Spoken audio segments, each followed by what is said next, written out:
Is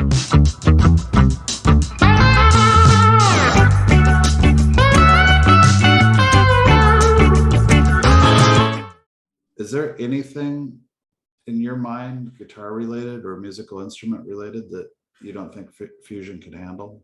Like, or is there a workaround for just about anything?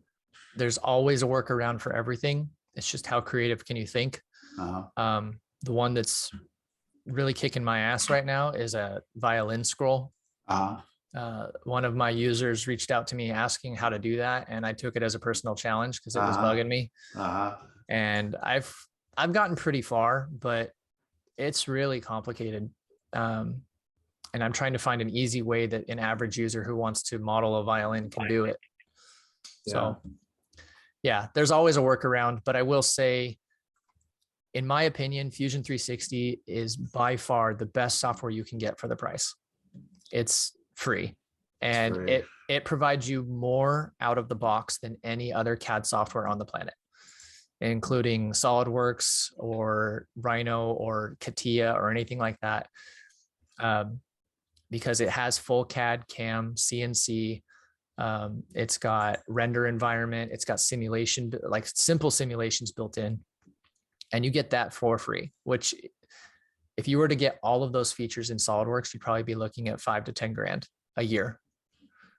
And that's and they're giving it away for free. It's just incredible. The thing that I would like to know is, and obviously I could probably get this by going through and watching every one of your videos, but like that patch tool was just like, I had no idea that that was lurking in there. Are there other tools in there that you say are like top 3 lurking tools that people ought to get acquainted with? I would say the #1 tool everybody who uses Fusion should get acquainted with is the project tool. Just project in general. So if you're not familiar with what that is, so if I sketch on any plane, so let me say I sketch on this plane, and I grab this face and I hit P on my keyboard, it will automatically transfer that geometry to a 2D sketch. And so now I can use that same geometry, and it's linked to that object. So if I change that object, so does this projection. And basically the way projections work in here is, if you imagine you shine a light behind my fist, whatever that shadow would be on the wall is what the projection is. And so that's kind of what it's doing here, is it's just outlining from that view what that looks like, and it creates a sketch line for me. And now I can use that to extrude something. And that's insanely useful. And there's, so that way, like, for example, if I have a hole on one part and I need it to line up with a hole on another part, I would just join those two features together and then project in that hole onto the other part and cut that hole. And I would guarantee that would line up perfectly where I need to. So there's a bunch of different types of projection in here. Yeah. Oh, yeah. Keep going with that's okay. The projection. Yep. So the main one is just P on your keyboard, which is project, which is what we just did there. Project intersect is where two faces or sketches intersect. Now that's different than the intersection curve. So it's, for example, I might be able to do this quickly. If I sketch on this plane, which is perpendicular to the one we just sketched on, I could say project intersect, and then I could just select these two lines, and it will give me the points of where those sketches intersect that plane. And that's really useful, for example, when you're drawing neck profiles, because what you can do is on the back of your fretboard or your neck, I could say, well, I want to dimension my neck at the 12th fret. Well, I could just create a plane on the 12th fret, project intersect, and it gives me the points that are actually touching the edge of my fretboard. And then I can, let's say, create an arc between those two frets at whatever height that I need. And so that way you can create neck profiles or something like that. So that one's really useful. And that would start by you creating a construction plane in that. Yeah. So for example, if I wanted a neck profile here at this line, I could create like an offset plane or a plane at angle and say, 90 degrees, sketch on that plane, and then say project intersect, which would give me the points of where that line, but that actually doesn't make sense in this case because it's way the hell out here. Yeah. But yeah, I could basically sketch at any point of other sketches by projecting in that geometry. So the projection comes in, the lines are purple, correct? Correct. And is that an entirely new sketch, or is that part of the original sketch that you made? This one right here that we just did is an entirely new sketch. But for example, so this is my original master sketch that I showed you guys earlier. But if I pull up this sketch, this is where I cut my fretboard radius. Mm-hmm.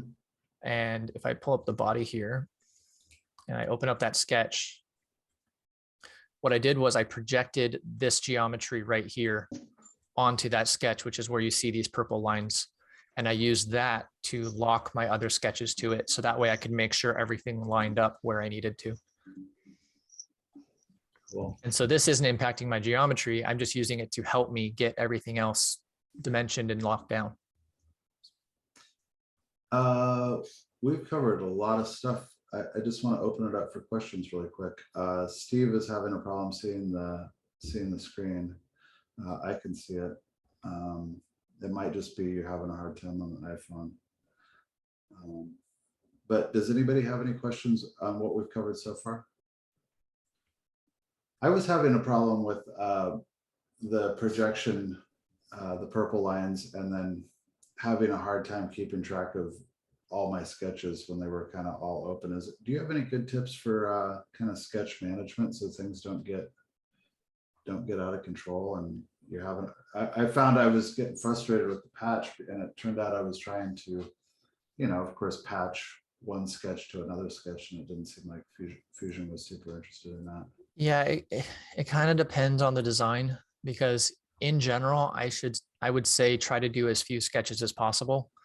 But for example, I wouldn't add things to my fretboard sketch that would be on my body, for example, right? Like that still needs to remain independent, but I wouldn't create my neck profiles on my fretboard sketch. That's already a heavy enough sketch, but sometimes it is more useful to create multiple subsequent small sketches that help you achieve a specific task, like the headstock transition one or something. But in general, I would say try to do as much as you can with limited sketches, because that makes your timeline smaller.